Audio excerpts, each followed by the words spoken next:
Hey guys, what is up? Welcome back to our channel. In this video, I'll be showing you the procedure to find invite link on Discord. To find or create an invite link for your Discord server, you'll need to follow the steps. First thing, open up your browser and you want to type in discord.com, log in to your account. As logged in, you simply want to go ahead and open up the server.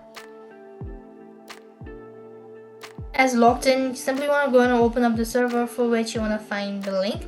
When you do it so, you simply want to click on the server icon right over here, and then you could see a pop menus, right? So click on invite to server. As you do it so, you could either go ahead and click on the copy button in order to locate the link, or if you are unable to find a link, you could go and click on the button, and then here you will be able to add some or customize some of the settings as well. Once you've actually done it so, you could go ahead and copy that out, and you'll then need to go ahead and send it to your friend, and he or she will be able to accept the link and join the group as well.